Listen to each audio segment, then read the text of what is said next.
En este vídeo vamos a hablar de variables estadísticas bidimensionales. Recomiendo encarecidamente que se vean los vídeos que hay en este mismo canal respecto a las variables estadísticas unidimensionales, porque muchas cosas que vamos a ver en este vídeo ya son una ampliación de lo que ya sabíamos en estas variables.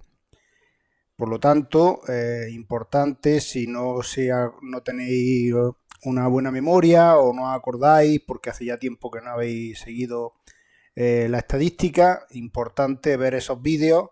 Son muy sencillitos, pero por lo menos ayudan a situarse. Bien, sin más, pasamos a las variables estadísticas bidimensionales. Entonces, supongamos que tenemos X e Y, dos variables unidimensionales, pero las vamos a estudiar conjuntamente. Imaginad, por ejemplo, que tenemos 40 alumnos en un curso y tienen dos asignaturas distintas y cada asignatura tiene una nota diferente. Entonces, si queremos estudiar conjuntamente las dos variables, pues entonces estamos ante una variable bidimensional. Por lo tanto, los valores que toma son parejas. Por ejemplo, personas que han sacado un 4 y un 5 de estas 40, etcétera, etcétera. Entonces, pues hay una serie de parejas que de valores que van tomando esa variable. Bueno, aquí voy a poner X sub y su Y, pero también se puede escribir, lo podéis encontrar en la literatura como X sub y su J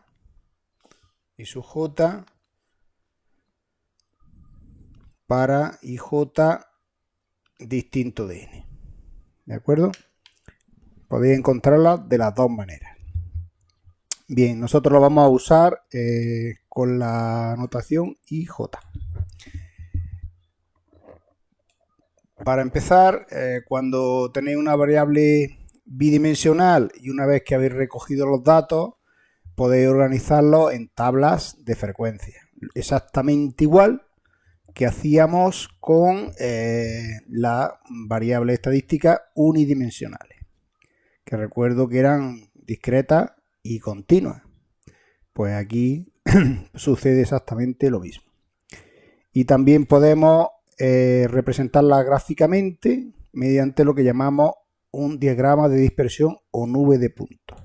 Vamos a verlo en un ejemplo que es bastante gráfico, nunca mejor dicho, donde podéis ver que es muy sencillo, pero evidentemente hay que verlo para entrar un poco dentro de este mundo. Como he dicho, vamos a imaginar las calificaciones de 40 alumnos en dos asignaturas, una asignatura X y otra asignatura Y. Y nos dan una tabla, o lo clasificamos en una tabla si sabemos cuántas personas, la nota de esas 40 personas, perdón, podemos organizarlo en una tabla. ¿Qué significa esta tabla? Pues que hay 4 personas de estas 40 que han sacado un 3 y un 2. En la asignatura X han sacado un 3 y en la asignatura Y han sacado un 2. Hay dos personas que han sacado un 7 en las dos asignaturas. Como veis, hay valores repetidos. ¿Por qué la X la hemos puesto ordenada? Podríamos ponerla estas parejas podemos ponerla en el orden que queramos. Aquí en este caso se ha puesto la X ordenada y la Y no está ordenada. Bueno, más o menos ordenada. ¿Qué significa? Pues que hay con un 6 y un 6, pero hay personas que han sacado un 6 y un 6 y otras que han sacado un 6 y un 7. Y por lo tanto, aunque haya 9 personas que han sacado un 6 en la asignatura X, no han sacado un 6 en la asignatura Y. Una han sacado un 6 y otra han sacado un 7. Y aquí pues pasa recíprocamente lo mismo, ¿vale? Como veis, esto es lo que significa la tabla. Y esto es lo que le llamamos una tabla simple. Bien, no sé por qué últimamente cuando abrí un libro en la literatura, pues aparece solo tabla donde no aparece esta columna. Os dan X, Y, os lo dan de esta manera y aquí y no, esta columna no aparece. ¿Qué significa entonces? Pues que es mucho más sencillo. Significa que solo hay una persona que ha sacado un 3 y un 2. Cuando no aparece esta columna, significa que la frecuencia absoluta siempre es 1. Entonces aparecen muchas tablas de este tipo sin esta columna, lo cual significaría que habría pues 1, 2, 3, 4, 5, 6, 7, 8 y 9 alumnos. Porque aquí la suma es 40, que son los 40 alumnos. Pues si aquí no apareciera esta columna, significaría que esto es 1, 1, 1, 1, y con lo cual la suma sería 9. Es decir, 9 alumnos. Por eso que cuando aparezcan en la literatura tablas que no sé por qué cada vez aparecen más solo con X, su Y y su J, sin nada más, pues ya sabéis que significa que la frecuencia absoluta F y J es 1. Bien, como he dicho antes, hay dos formas de ponerla, mediante una tabla simple o mediante una tabla de doble entrada. Una y otra se pueden trasladar, se pueden pasar de una a otra y de otra a una. ¿Cómo pasaría esta a esta tabla? Pues cojo los valores de X, que son 3, 4, 5, 6, 7, 8 y 10, y los pongo aquí, en el eje horizontal, y en el eje vertical, pues pongo 2, 5, 6, 7, este ya estaba, este también estaba, 9 y 10. 2, 5, 6, 7, 9 y 10, ¿vale? Y hago una doble entrada, hago como una especie de cuadrícula, donde 3, 2 tiene una frecuencia de 4. 4, 5 son 6 personas,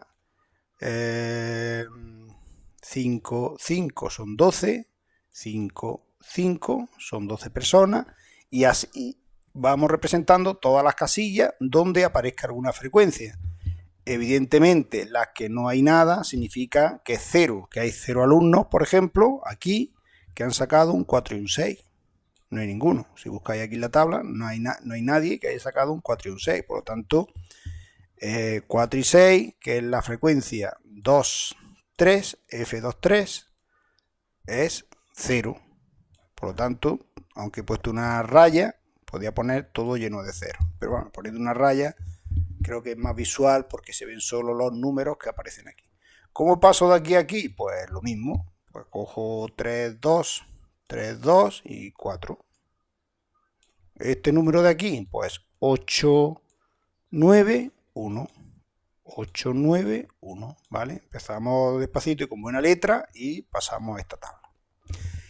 La tabla de doble entrada, aparte de que es equivalente a esta, lo que también me da una visión un poco más de conjunto. Fijaos que las tablas de doble entrada también permiten hacer otras cosas con las variables en una dimensión. Por ejemplo, si cogemos esta columna, que es la suma de todo lo que hay aquí sumo lo que hay cada fila, voy sumando 4, 4, 8, 5 y 2, perdón, esto es un 7.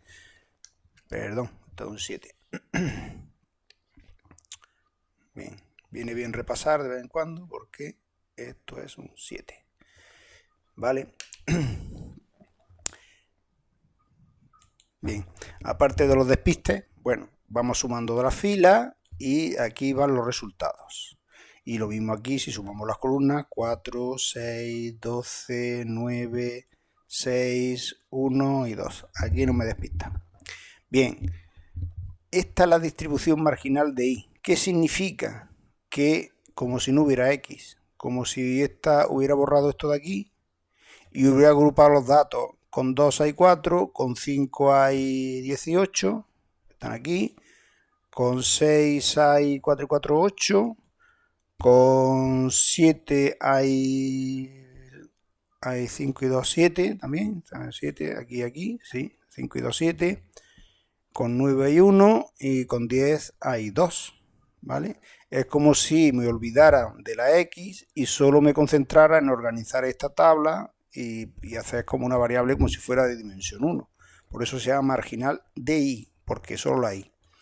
Y aquí pues está igual. Si sumo las columnas, pues aquí solo tendría, como si no hubiera Y, tendría la X. Esto sería en una sola tabla, organizar la X, juntando los que están repetidos, y evidentemente en todos me va a dar 40, porque simplemente aunque haga aquí el 6 y el 6 que están aquí, que son 9, aquí, ¿vale? Con 6 hay 9, ¿vale? Pero al final los alumnos son 40 alumnos que tienen sus notas en la asignatura X y tienen sus notas en la asignatura Y.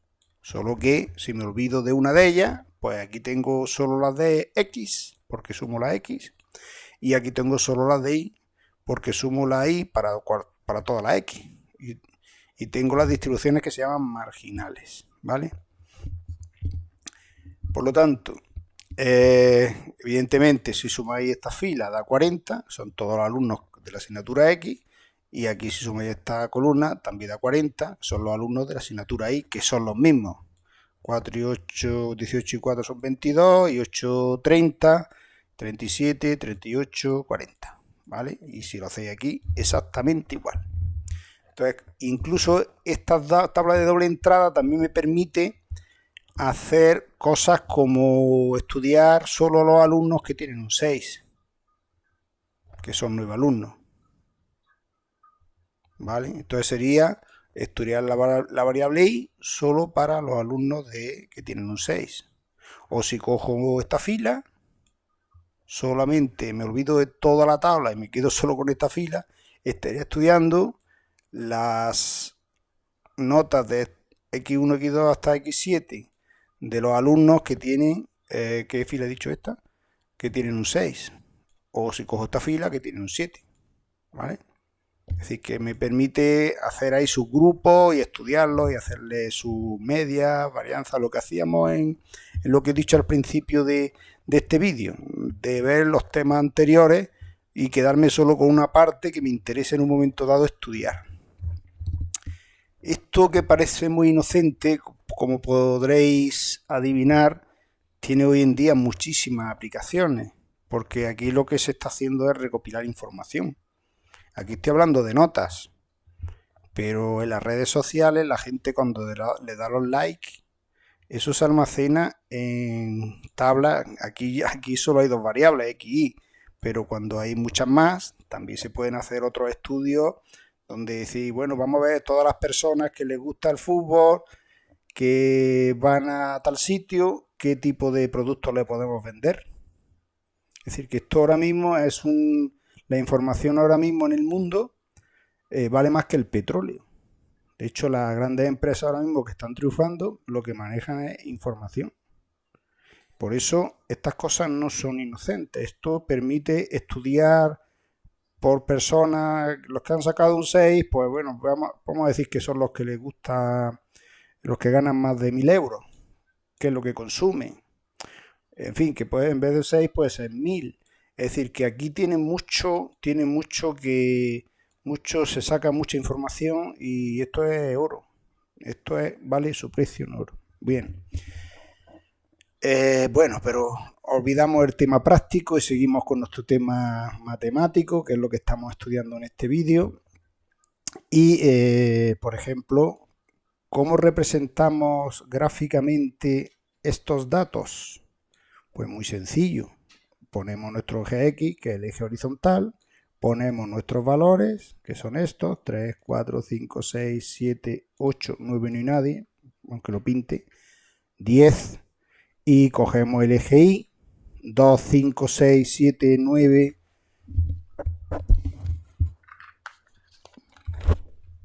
etcétera, y lo representamos en el eje vertical.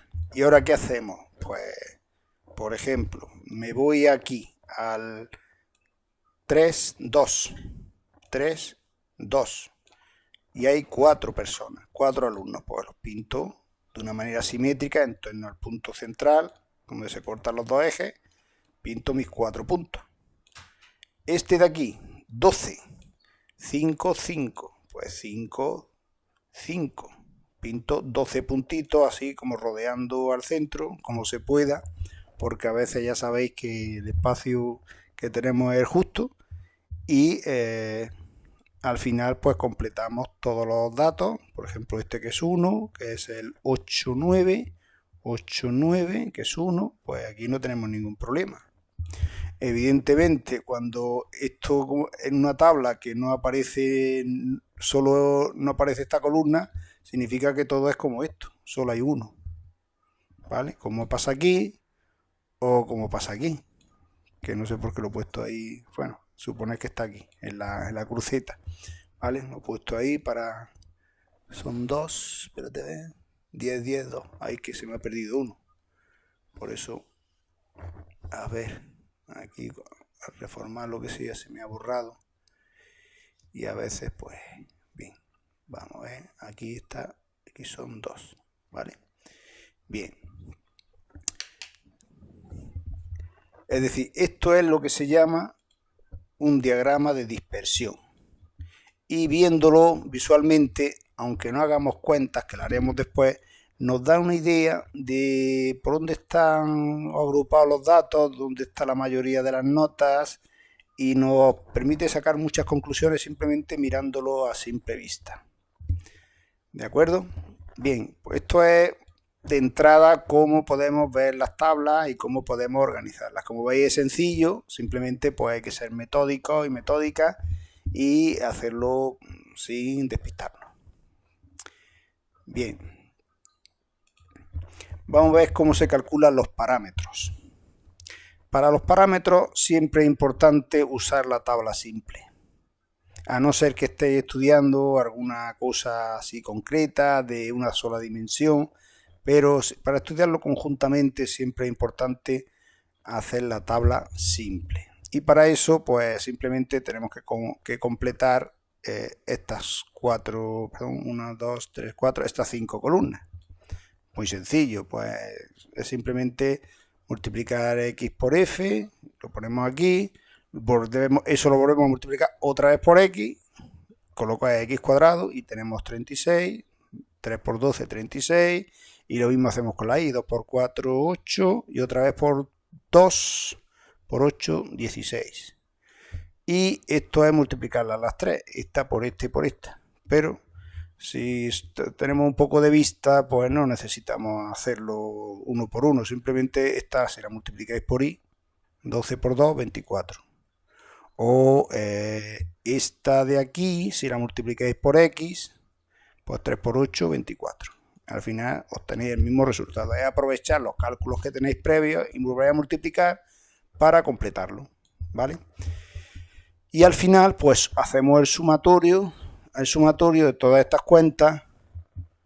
Esto da 220, esto da 1314, 224, 1378, 1336. ¿De acuerdo? Y con esta tabla sacamos todos los parámetros que podemos obtener.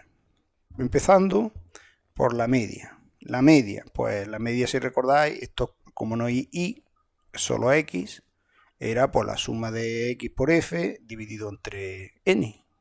Lo mismo que hacíamos con una sola dimensión. Y aquí igual. Aquí como solo hemos hecho la cuenta con la y, ¿vale? La y y la f, pues también tenemos la media de y.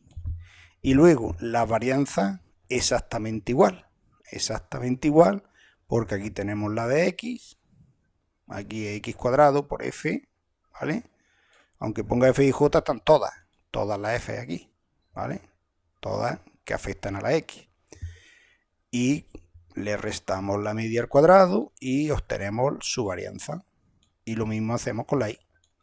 Esta columna, y cuadrado por f, entre n menos la media al cuadrado, y nos da 3,09. Es decir, esto de aquí es exactamente lo mismo que hemos visto y que he dicho desde el principio del vídeo en las variables estadísticas unidimensionales. Bien, la desviación típica pues tampoco tiene ningún problema, es la raíz cuadrada, y lo mismo la raíz cuadrada de 3,09, pues tenemos las desviaciones típicas. No he puesto las fórmulas porque son exactamente las mismas que con dimensión 1. Bien, y esta de aquí es donde tenemos conjuntamente x y y. Pues esa es la covarianza o la varianza conjunta. Si os fijáis en la fórmula de aquí, era pues esto al cuadrado. Como hay dos variables, x por y es como si fuera xx o aquí, es decir, dos variables me da grado 2. X por y tiene grado 2. Por lo tanto, sustituye al x cuadrado o al y cuadrado. Por lo tanto, esto da 1336 partido 40. Y aquí, pues si recordáis, era la media de x al cuadrado o la media de y al cuadrado. Aquí es la media de x por la media de y, este por este, que también tiene grado 2. En vez de x cuadrado o y cuadrado, es x por y, que también tiene grado 2. Entonces, como veis, es una fórmula similar a la varianza, pero con x y y, que se reparten. Antes era x al cuadrado, que se lo quedaba con todo, con las dos, con x, y aquí y, pues aquí es xy, ¿vale? Y esto me da 2,6. Bien, y estaréis todavía alguno pensando, bueno, y en las de dimensión 1 había unas que eran con intervalos, que teníamos intervalos aquí, para dos variables continuas. Pero lo que se hace es que, si recordáis las marcas de clase, esto sería el centro de los intervalos de x, esto sería el centro del intervalo de y, simplemente habría aquí dos columnas aquí al lado, una con x, con las clases de x y otra con las clases de y aquí habríamos puesto su marca de clase, que es el punto medio, que es sumar los dos extremos y dividir por 2.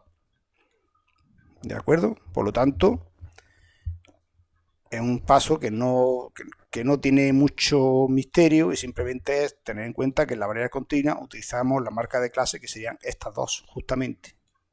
¿Vale? Con lo cual había un paso previo que era calcular esto, meter dos columnas en medio, hubieran dado intervalos, esto aquí, o no, si fuera solo uno, y habría que calcular los puntos medios, y a partir de ahí pues volvemos a hacer todo igual para calcular todos los parámetros.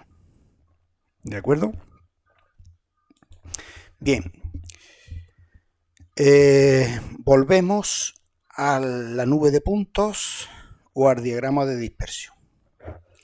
Lo que queremos saber es lo que se llama la correlación, es decir, qué relación tiene x con y. Es decir, sacar una buena nota o una mala nota en una asignatura tiene que ver con que saques buenas notas o malas notas en otra asignatura. Es decir, los que son muy buenos estudiantes suelen aprobar las dos asignaturas y los que son muy malos estudiantes suelen suspender los dos, o una asignatura y otra en concreto no tienen nada que ver, y hay gente que se le da muy bien una cosa y otra se le da muy mal la otra. Es decir, eso es lo que se trata de averiguar, qué relación de dependencia tiene la x con la y.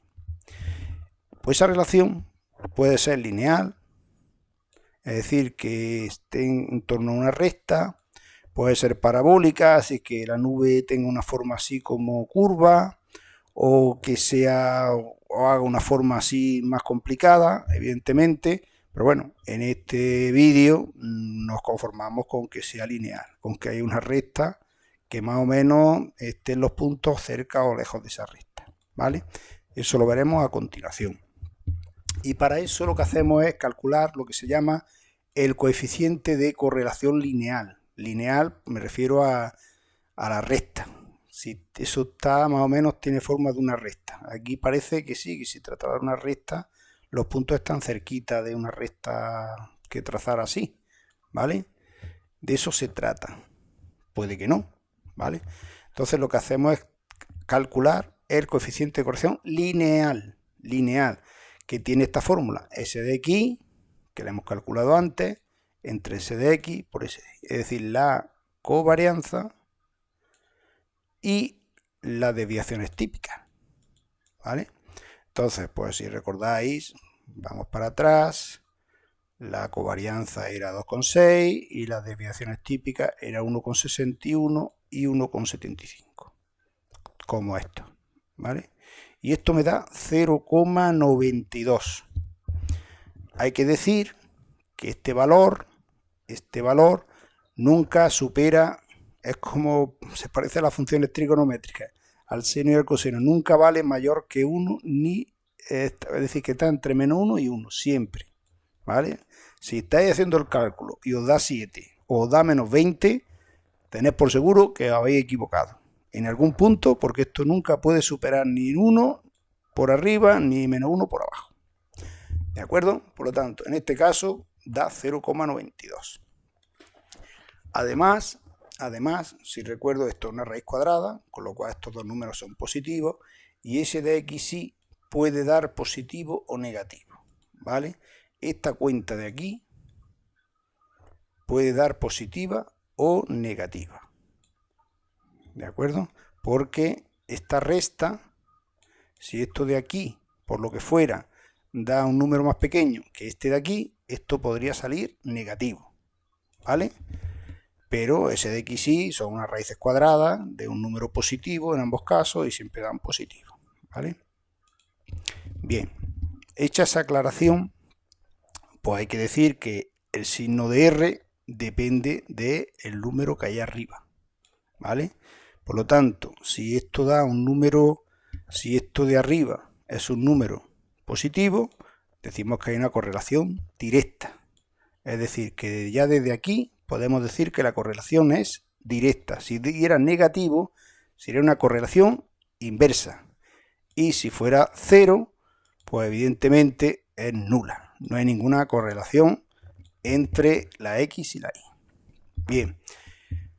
Por lo tanto, hemos dicho que R es un número que está entre menos 1 y 1. Entonces, ¿qué posibilidades tengo? Pues está una, que es que sea negativa. Como veis, una pendiente negativa de una recta,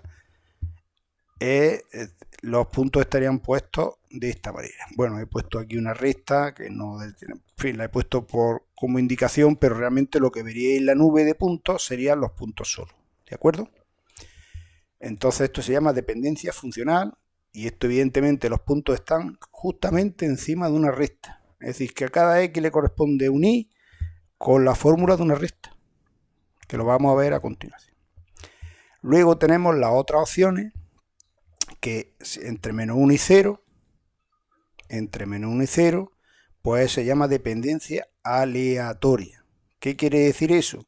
Pues que si está muy cerca de menos 1, la dependencia es fuerte, y si está más cerca de 0, la dependencia, es decir, lo que tiene que ver la x con la y, la relación que tiene la x es muy débil, hasta el punto que si R0 es independiente, la x y la y no tienen absolutamente nada que ver.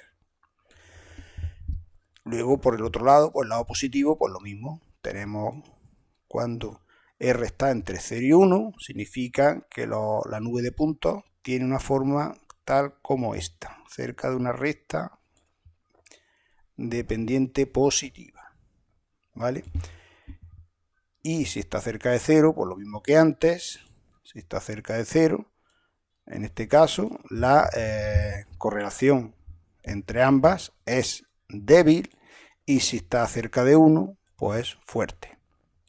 Y para R igual a 1, pues lo mismo que R menos 1, lo mismo, solo que en vez de estar en una recta dependiente negativa, está en una recta perfectamente en una recta dependiente positiva. Y esto es dependencia funcional total. Es una función, como ya sabéis, la recta igual a mx más n, es la ecuación de una recta, y eso, pues la x, para cada x le corresponde una y las calcularíamos muy fácilmente, porque si R igual a 1 significa exactamente eso. Bien, por lo tanto, ya que hemos hablado de la recta, vamos a ver lo que es la regresión. Es decir, yo tengo una nube de puntos y mi idea, mi nube de puntos, que es la misma que la anterior. Por cierto, aquí se me ha olvidado el punto, no sé si lo he puesto antes, que alguno estará diciendo, ¿y el punto? ¿Dónde está el punto? Pues aquí está el punto. punto este de aquí, y en el anterior no sé si lo puse, no, aquí en algún momento con los copias y pegas cuando lo haces al principio y luego lo vuelves a copiar dos veces, a veces si lo pierdes al principio ya se te pierde todo el tiempo. Bien, bueno, quitando esta anécdota, tengo mi nube de puntos y quiero saber si puedo ajustar una línea de regresión al diagrama a esta nube de puntos, con las palabras así, línea de regresión ajustada al diagrama de dispersión, que mejor se aproxime a la nube de puntos. Es decir, que en este caso, recuerdo como dije antes, podemos probar muchas opciones, si es una recta, si es una curva, si es otra función que haga una cúbica o algo así, es decir, cualquier función que se nos pueda ocurrir podría hacer. Pero bueno, nosotros, como ya sabemos, solo estamos hablando de rectas. Entonces, ¿cuál es la recta de regresión? Pues bien, la recta de regresión es una recta que pasa por el punto de las dos medias, por el punto X media y media. Esta es la X media, si recordáis que era 5 por 5, y esta es la Y media, que era 5,6. Por lo tanto, este punto es un punto por donde pasa la recta de regresión. He pintado dos porque hay dos rectas, ¿vale? Y las pendientes son exactamente esta de aquí. S de aquí entre S de X, perdón, S cuadrado. A ver, S cuadrado. A ver, ¿dónde está? Aquí, S cuadrado. Y SI cuadrado, ¿vale? Esas son las pendientes de la recta, que lo llamamos coeficientes de regresión, ¿de acuerdo? Y con eso pues si tenemos una recta de la cual conocemos sus pendientes y conocemos el punto por donde pasa, pues es fácil deducir que la ecuación de una recta donde conozco los puntos X, un punto por donde pasa, XY, y conozco la pendiente, pues la ecuación punto pendiente me dice que Y menos Y media, la pendiente por X menos X media, es la recta que cumple esas dos cosas, que tiene esta pendiente y pasa por el punto X media y media. Y esto es lo que se llama Y sobre X. Como veis, sobre X. Veis que el X está debajo. Es una forma de acordarse que Y sobre X, debajo, porque la Y está encima, tiene S cuadrado de X. Y ese X, la covarianza, siempre la tenéis arriba. Bien, pues en nuestro caso, pues si recuerdo Y es 5,6, 5,5, y aquí si os venís, pues os recuerdo que la varianza era 5,6, la varianza de X, perdón, 2,6, y la covarianza, coincide, ¿vale? Con lo cual tenemos que esto vale 1, con lo cual esto sería 1 por X, X, y menos 5,5 y más 5,6 da más 0,1. Con lo cual esta sería la recta de regresión de Y sobre X. Y recíprocamente, si cambian los papeles, pues está la de X sobre Y. Pues lo mismo, esto se traslada aquí, esto se traslada aquí, y aquí como es Y X sobre Y pues ya sabéis que aquí es S cuadrado de Y, que es la varianza de Y, que era 3,09, 2,6, que es la misma de antes. Si hacéis la cuenta, y esto pues dará X igual a 0,84 más 0,8. Con lo cual es una ecuación donde según lo que valga Y, calculamos la X. Es decir, ¿para qué sirve esto? Pues si estoy haciendo la correlación lineal, pues imaginad que la recta Y sobre X es esta de aquí, y la de X sobre Y es la otra, ¿vale? ¿Eso qué quiere decir? Pues que, bueno, no la he pintado precisamente, podéis dibujarla y hacerla rigurosamente, porque hacer la gráfica de una recta no tiene ningún problema, ¿vale? pero vamos, para hacer una idea, tengo la recta, la x sobre y la y sobre x. Pues vamos a quedarnos, por ejemplo, la y sobre x, que es la que se suele usar siempre, que es esta, la que tiene menor pendiente, pendiente 1, y aquí si despejáis la y, pues sí va a salir una que tiene, si despejáis la y en función de la x, para pintar la otra, pues sí os saldría que tiene 1 y pico de pendiente, ¿vale? Con lo cual, esta recta sería la otra. Bien. Entonces, a partir de aquí, ¿para qué sirve esta recta? Pues si a mí me dicen, a partir de estas rectas podemos saber para un 5, para un 6, pero bueno, y quien haya sacado un 4,5 en la asignatura X, ¿qué nota puede tener la asignatura Y? Pues me vengo a la recta Y sobre X y la nota media me va a salir aproximadamente esa. Evidentemente son aproximaciones. Entonces, y evidentemente esa aproximación va a depender mucho del grado de correlación, ¿vale? Si es lineal, pues evidentemente es funcional, pues ya sabéis que para X tengo una Y y es que sale clavado el valor. Pero cuando son números de puntos, lo que me va a dar es un valor estimado para cada nota. De la asignatura X voy a saber estimadamente qué nota probablemente puede tener la asignatura Y. Pero claro, siempre y cuando la R sea un número cuanto más próximo esté a 1 o menos 1, según el caso, según esté así la nube de puntos o esté así, que es nuestro caso de ahora, pues será más preciso o menos preciso, ¿vale? Por eso digo que si R es mejor cuanto R está próximo a más o menos 1. Por lo tanto, si un problema que os puede caer, calcular la nota esperada de un alumno que en la asignatura Y, que no sé la nota de la Y, sabiendo que la asignatura X ha sacado un 4,5. Pues me vengo aquí, si ha sacado un 4,5 en la asignatura X, ¿qué nota puede haber tenido estimada en la asignatura Y? Pues sustituyo aquí la X por 4,5 y me da que se prevé que estadísticamente, siempre ponerlo entre comillas, obtendrá en la asignatura Y una nota de 4,6. ¿De acuerdo? Bueno, si lo tenéis por aquí, pues evidentemente no sale, no es exacto, pero me da una aproximación. Bien, hay otra opción que es decir, bueno, y los que han sacado un 1, ¿qué nota han podido sacar? Eso se llama extrapolar. Es decir, aquí las notas, si os dais cuenta, están entre 3 y 10. ¿Qué pasa fuera de aquí? ¿Algún alumno de aquí qué nota podría haber sacado? Todo lo que sea salirnos del margen de observación, pues nos va a dar menos precisión, porque eso se llama extrapolar. No solo en eso, sino que un mismo gráfico que hagamos hoy y lo queramos hacer en el futuro, probablemente tampoco nos dé valores fiables. Es decir, podemos extrapolar, muchas veces no queda más remedio que hacerlo, porque a veces pues no tenemos información, con los datos que tenemos intentamos aproximarnos a qué podría pasar, pero no es una ciencia exacta, porque con los datos que tenemos no podemos hacer otra cosa. Entonces a veces no queda más remedio que extrapolar, salirnos fuera de eso, pero las estimaciones que sostengan son poco fiables.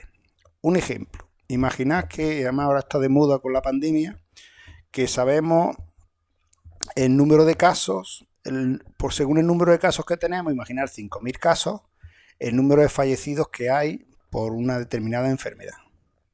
Pensad en la que queráis.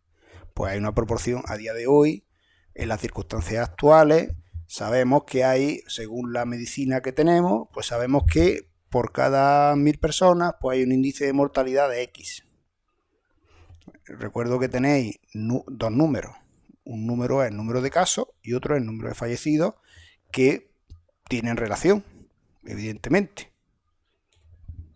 Más o menos tienen relación y se puede calcular. Si queremos extrapolarlo a dentro de 15 años, imaginad que tenemos la gráfica precisísima de la enfermedad a día de hoy. Y dentro de 15 años me hacen la misma pregunta. Pues evidentemente me voy a equivocar de todas, porque evidentemente la medicina avanza, cada vez hay más avances, y evidentemente salirnos del margen de observación en el momento de hoy al momento dentro de 15 años, pues seguramente las estimaciones que obtengamos serán muy poco fiables. Pero si no tenemos otros datos y nos dicen, oye, ¿qué puede pasar? Pues dice, bueno, a día de hoy con los datos que tenemos saldría esto, pero no sabemos exactamente qué es lo que puede pasar en el futuro.